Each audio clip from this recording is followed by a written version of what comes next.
اعوذ باللہ من الشیطان الرجیم، بسم اللہ الرحمن الرحیم۔ تمام مومنین کو یا علی مدد والسلام علیکم ورحمۃ اللہ وبرکاتہ۔ عزیزان، انا للہ و انا الیہ راجعون۔ آج جیسا کہ آپ جانتے ہیں، شہادت حضرت مسلم ابن عقیل صلوات اللہ علیہ، سفیر مولا حسین صلوات اللہ علیہ، اس شہادت پر سب سے پہلے تو ہم صاحب الزمان صلوات اللہ علیہ کو تعزیت پیش کرتے ہیں، مومنین سے بھی۔ عزیزان، آج کی یہ ویڈیو مجھے بنانی نہیں تھی، لیکن مومنین کی طرف سے بہت زیادہ انسسٹ کیا گیا، کیونکہ بعض اوقات نواسب حد سے زیادہ بڑھ جاتے ہیں اور واقعاً مومنین حق بجانب ہے کہ ان لوگوں کو چھوٹ نہ دی جائے۔ دو بریلوی ناسبی مولوی، ایک مولوی سعید صاحب، دوسرے مولوی راشد، وہ تو ایز یوزول آتے ہیں ہمارے کھانے، ماشاءاللہ کھا کے چلے جاتے ہیں۔ ان دونوں مولویوں نے ناسبیت کا اور خیانت کا آج بھرپور مظاہرہ کیا ہے۔ پہلے ہم مولوی سعید صاحب کی بات کی طرف چلتے ہیں، وہ اس معاملے میں کیا بکواسات کر رہے ہیں، پہلے ان کا جواب، اس کے بعد مولوی راشد کی طرف آئیں گے اور اس متعصب مولوی کو پھر آپ کے سامنے جھوٹا ثابت کریں گے انشاءاللہ۔ ہمیں روز عربی میں گالیاں سننی پڑتی ہیں۔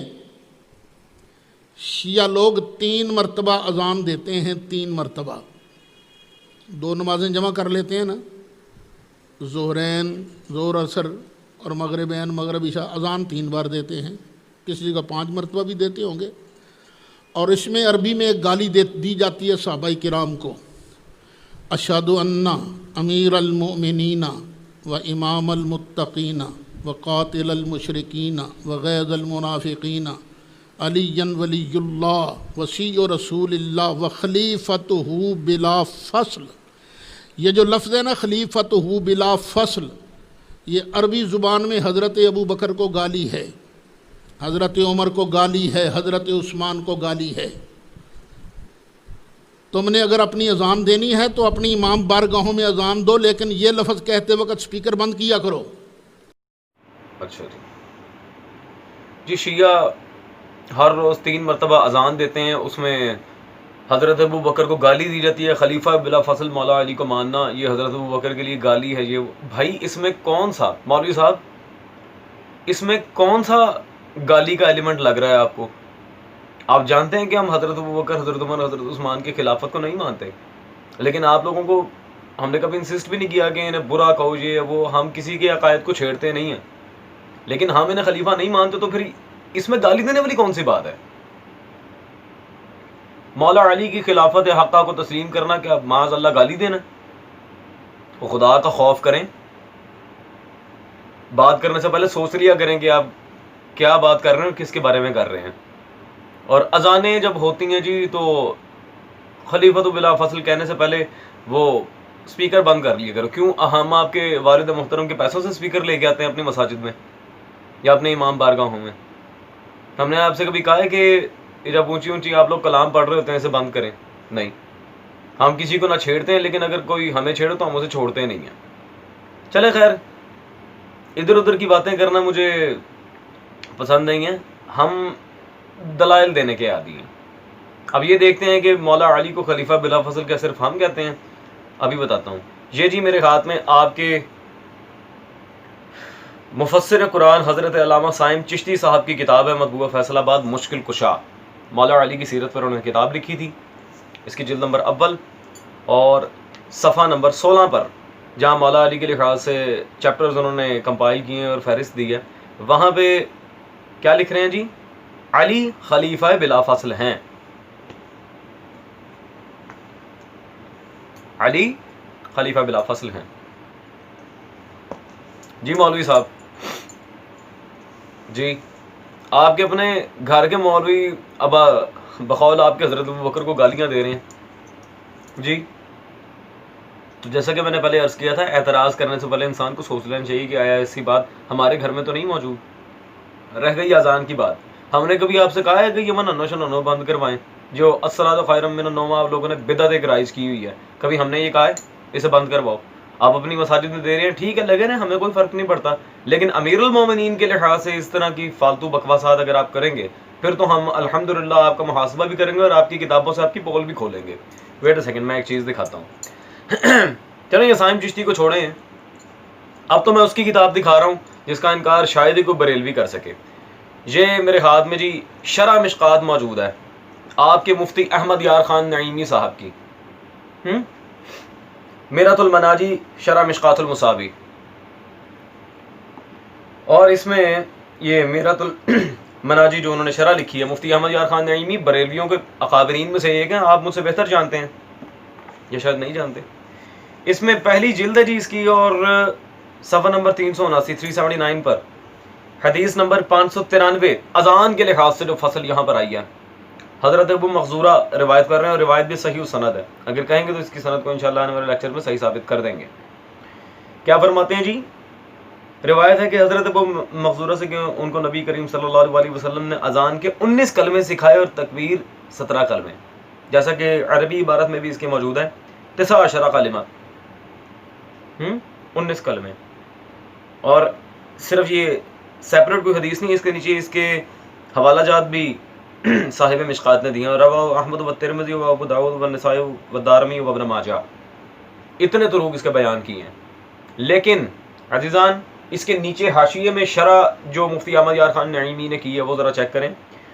حنفیوں کے نزدیک اذان کے 15 کلمے ہیں، رسول اللہ 19 کلمے سکھا رہے ہیں، اور ان کے نزدیک اذان کے کتنے کلمے ہیں جی؟ 15۔ استغفر اللہ۔ جی مولوی سعید صاحب یہ کیا لکھا؟ کیا یہ خود اوپر لکھ رہے ہیں روایت کو، اس کے مدارک بیان کر رہے ہیں کہ 19 کلمے ہیں اذان کے، اور نیچے لکھ رہے ہیں جی حنفیوں کے نزدیک 15 ہیں۔ میں بتاتا ہوں 15 کیوں ہیں، کیونکہ 2 دفعہ حی علی خیر الامر، 2 دفعہ اشہد ان لا الہ الا اللہ نکال لو تو 15 بنتے ہیں، ورنہ پوری شیعہ اذان ہے یہ۔ تو ہمیں یہ اذان نبی سے ملی ہے، کسی آڑے ٹیڑے بندے سے نہیں، ٹھیک ہے جی۔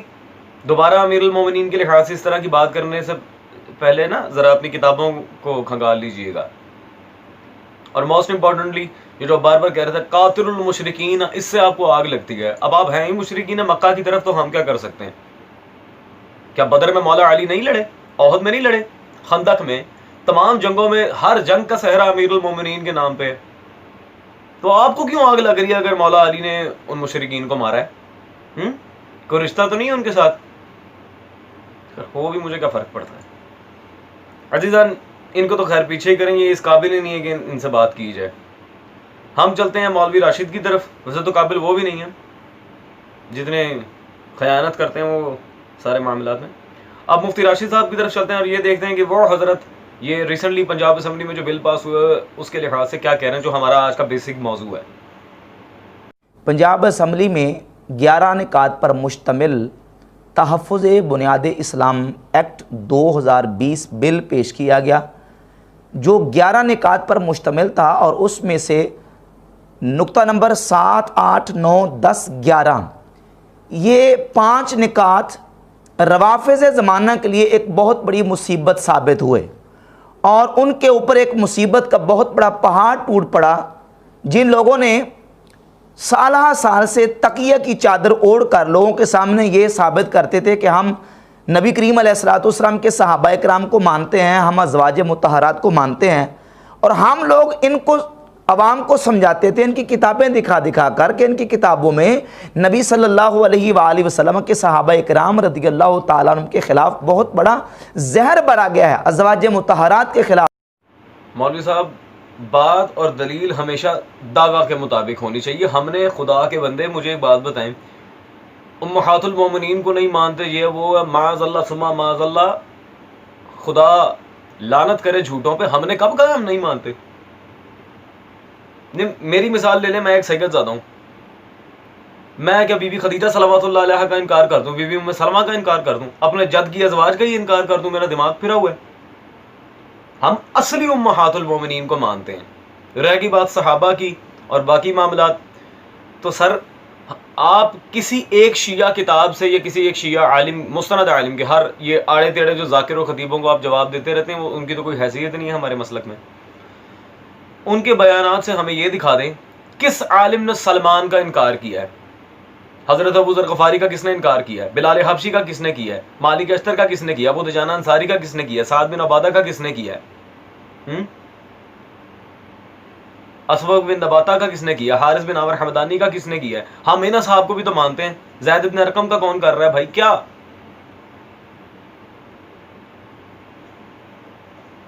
کمال ہے بھائی.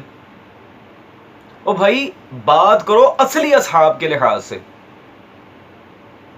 ہم رسول خدا صلی اللہ علیہ وسلم کی صحابیت کو معاذ اللہ اتنا کچا نہیں سمجھتے کہ ہر ایک کو اٹھا کے صحابی بنا دیں. ہم اصلی اصحاب کو مانتے ہیں. رہ گئی بات امہات المومنین اور توہین صحابہ کی، میں کہتا ہوں ذرا گھر میں جھانک کے دیکھیں حضرت. یہ میرے خیال میں آپ کے امام سیوطی صاحب کی کتاب ہے، مطبوعہ نفیس اکیڈمی کراچی، تاریخ الخلفاء. علامہ سیوطی صاحب کی کتاب ہے، صفحہ نمبر 79 پر ایک انتہائی غلیظ عبارت ہے یہاں عزیزان، جو حضرت ابو بکر نے امہات المومنین کے بارے میں کہا تھا. میں چاہوں گا کہ عبارت آپ کو پڑھ کر سناؤں. کہتے ہیں جی مدینہ کے گرد و نواح کے عرب مرتد ہونے لگے. صحابہ نے ابو بکر خلیفہ رسول اللہ صلی اللہ علیہ وسلم سے کہا کہ آپ اس لشکر کو واپس طلب فرما لیں تو مناسب ہے، کیونکہ اطراف مدینہ میں عرب مرتد بن رہے ہیں. جس پر حضرت ابو بکر نے کہا کہ خدا نخواستہ اگر امہات المومنین کے پاؤں کتے گھسیٹیں تب بھی میں اس لشکر کو واپس نہیں بلاؤں گا. استغفر اللہ ربی واتوب الیہ، استغفر اللہ، استغفر اللہ، استغفر اللہ. مولوی صاحب یہ کیا لکھا، کیا بکواس ہے یہ؟ آپ کو شرم نہیں آتی؟ ایسے لوگوں کی صحابیت ہمیں منوا رہے ہیں جو رسول اللہ صلی اللہ علیہ وسلم کی عزت کے بارے میں یہ جملے کہتے ہیں، پاؤں کتے. اعوذ باللہ تعالی. ہم تو سوچ بھی نہیں سکتے، ہم تو سوچ بھی نہیں سکتے مولوی صاحب اس قدر گھٹیا انتخاب الفاظ کا امہات المومنین کے بارے میں. نعوذ باللہ من ذالک. خیر اب آگے سے یہ ڈرامہ کریں گے. وہ جو مثال دے رہے تھے جی یہ وہ ہے، تو مثال دینے کے لیے کچھ اور نہیں ملا. اپنے گھر میں جھانک کے دیکھیں کس قدر گستاخ چھپے بیٹھے ہیں. اور اس ویڈیو میں عزیزان میں ایک چیز کی اور وضاحت کر دوں. ان کے باقی جو معاملات تھے میں نے ان کا جواب دینا ضروری نہیں سمجھا، کیونکہ ان کے سارے وہی ریپیٹڈ دلائل تھے جن کا بارہا میں جواب دے چکا ہوں. جیسے کہ رسول خدا صلی اللہ علیہ وسلم کی بیٹیوں کے بارے میں انہوں نے ایک بات کی تھی، اس کا ہم نے جواب دے دیا. اہل سنت اور شیعہ دونوں کتب سے ہمیں کوئی جواب نہیں آیا. پھر جی مولا حسن مجتبیٰ اور معاویہ، ان کے لحاظ سے جو بات چلی تھی ہم نے اس پر بھی مکمل محاسبہ کیا، کوئی جواب نہیں آیا. پھر نہج البلاغہ کی جو عبارتیں پیش کی تھیں ہم نے اس پر بھی انہیں جواب دے دیا. شیعہ کتب اور حق والی ویڈیو آپ دیکھ لیں، ہم نے ایک چیز کا جواب دے دیا. اب انہیں پتہ نہیں کون سی گندی بیماری ہے کہ جن روایات کو ہم غلط ثابت کر دیتے ہیں، روات پہ جرا کر دیتے ہیں، ان روایات کی سند میں ضعف دکھا دیتے ہیں، بلکہ بعض اوقات روایات موضوع نکل آتی ہیں جعلی، سیلف فیبریکیٹڈ. یہ وہی روایات ریپیٹ کیے جاتے ہیں. اور اسی لیے پوری ایک ویڈیو میں نے بنائی تھی اس معاملے میں، ان کے سارے دلائل کو سامنے رکھ کے کہ کتنے پانی میں ہیں. خیر عزیزان باقی جو ادھر ادھر کی انہوں نے باتیں کی ہیں مجھے اس سے کوئی غرض نہیں ہے، کیونکہ ان کے جواب جیسا کہ آپ کے سامنے واضح ہے میں پہلے کئی مرتبہ دے چکا ہوں. اب ان کو بار بار ایک ہی چیز دہرانے کی، رٹا لگانے کی اب عادت ہے. میں کیا کر سکتا ہوں. ان کے اگلے اعتراض کی طرف چلتے ہیں اور یہ دیکھ لیتے ہیں کہ آیا اس میں یہ تشیع پر کیا تہمت لگانا چاہ رہے ہیں. الفروع من الکافی، اس کی جز نمبر جلد نمبر 7 صفحہ نمبر 2021 اور اس کے 15081 نمبر روایت ہے، جس میں یہ بات موجود ہے کہ نبی صلی اللہ علیہ وآلہ وسلم کے وصال اقدس کے بعد، حضور کے دنیا سے پردہ کر جانے کے بعد صرف 4 مسلمان، بلکہ یہاں اس کتاب کے مطابق صرف 3 مسلمان باقی بچے تھے، باقی سارے نعوذ باللہ مرتد ہو گئے تھے. یہ رجال کشی ہے، رجال کشی کی پہلی جلد ہے صفحہ نمبر 26 اور صفحہ نمبر 27 پر. اور اسی طرح یہ تفسیر قمی ہے علامہ قمی کی، جلد نمبر اس کی 1 صفحہ نمبر 141 پر.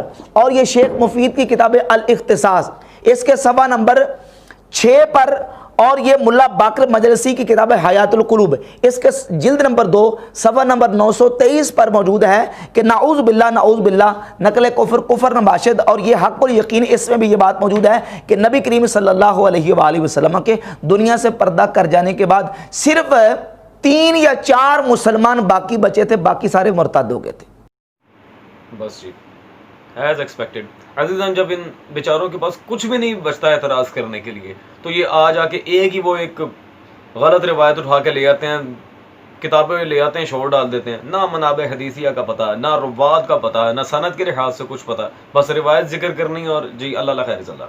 اور ہر بار جو روایات یہ لے کے آتے ہیں ان کے راویوں کے باقاعدہ نام انلسٹڈ سند میں دکھا کے پھر میں انہیں غلط ثابت کرتا ہوں، لیکن نہیں جی، بس سستی شہرت کے لیے ویڈیوز بنا کے نام کمانے کے، کہتے ہیں مرزا علی انجینئر جو نیا موضوع آتا ہے اس پر ویڈیو بنا کے ویوز حاصل کرتا ہے، تو آپ کیا کرتے ہیں؟ آتا رہتا آپ کو کچھ ہے نہیں سر، بلا وجہ ٹائم ویسٹ کرنے آ جاتے ہیں، اردو عبارت ڈھنگ سے آپ کو پڑھنی نہیں آتی۔ خیر میں اب کیا کر سکتا ہوں مفتی راشد صاحب، ٹو بی آنسٹ میرا دل نہیں کرتا آپ کی کسی بات کا جواب دینے کا، لیکن کہیں ہمارے برادران اہل سنت گمراہ نہ ہو جائیں، مجھے اس لیے دفاع کرنا پڑتا ہے۔ خیر سب سے پہلے بات تو یہی، انہوں نے جو 6-7 کتابیں پیش کی ہیں، الاختصاص، حیات القلوب وغیرہ، ساری بیسک وہ روایت آئی ہے 2 کتابوں میں ایک ہی سند کے ساتھ، اصول کافی و روضۃ الکافی، اور ان دونوں روایات کے لحاظ سے میں بیان کرنا چاہ رہا ہوں اس کی تفصیل، اور کیا یہ روایت صحیح بھی ہے یا پہلی جس طرح بے بنیاد چیزیں لاگے سامنے رکھتے تھے ویسے ہی ہے۔ یہ میرے ہاتھ میں علامہ حسین امینی صاحب کی کتاب ہے شیعت کا مقدمہ، یہ تو ایزیلی اویلیبل ہے، برادران اہل سنت سے کہوں گا یہ کتاب خرید کر لازمی پڑھیں۔ اس میں صفحہ نمبر 383 پر اسی روایت کا جب ذکر ہے روضۃ الکافی والی روایت کے لحاظ سے، اس بحث میں وہ کہتے ہیں سوائے 3-4 کے، یہ جو روضۃ الکافی کی وہ روایت جس میں شیعوں کے خلاف سادہ عوام کے سامنے بطور ہتھیار پیش کیا جاتا ہے، سوائے 3-4 کے باقی سب اصحاب کرام معاذ اللہ مرتد ہو گئے تھے۔ کہتے ہیں مذکورہ روایت اصول روایت کے معیار پر پورا نہیں اترتی، کیونکہ اس کا ایک راوی حنان بن صدیر واقفی المذہب ہے، اور نیچے لکھتے ہیں واقفی المذہب لوگ زندیق ہو کر مرتے ہیں، جو لوگ کافر مشرک اور زندیق ہیں۔ کون ہے جی؟ کافر مشرک زندیق، یعنی کہ اس قدر سخت جرائم پہ ہوئی ہوئی ہے۔ چلیں فاسد العقیدہ ہونا تو ایک اور بات ہے، کافر خارج از اسلام۔ مولوی صاحب کافروں کی روایات رہ گئی ہیں صرف دینے کے لیے۔ میں اس لیے کہہ رہا تھا میرا دل نہیں کرتا میں آپ کی کسی بات کا جواب دوں، ٹو بی آنسٹ اتنے گھسے پیٹے دلائل ہوتے ہیں، صرف وقت ضائع کرنے والی بات ہے۔ لیکن میں اب صحیح السند روایت پیش کرنا چاہ رہا ہوں آپ کی کتاب سے، اور میں پھر وہی کہوں گا جو میں نے مولوی اسد کو کہا تھا، ذرا گریبان میں جھانک کے دیکھیں آپ کے ہاں کتب میں کیا موجود ہے۔ میں عزیزان مجبور ہوں آج، ایک تو جناب مسلم کی شہادت کا دکھ عزیزان وہ ایک الگ مسئلہ، عزاداران کے لحاظ سے ایک اور بات، اور اوپر سے ان لوگوں کی بہتی بند نہیں ہوتی، دلائل 0 آؤٹ آف 0 لیکن سٹائل فل ہیرو۔ خیر اب میں آپ کو بتاتا ہوں اصحاب کو مرتد کس نے کہا۔ یہ میرے ہاتھ میں موجود ہے جی، جلد نمبر 7 البدایہ والنہایہ، آپ کے امام ابن کثیر صاحب کی تاریخ ابن کثیر، یہ چھپی ہے دارالارشاد کراچی سے، اس کی جلد نمبر 7 میں یہ 745 نمبر صفحہ پر 745 پر حضرت عائشہ کی روایت جو یہاں نقل کر رہے ہیں، کہتے ہیں صحیح مسلم میں، کس میں؟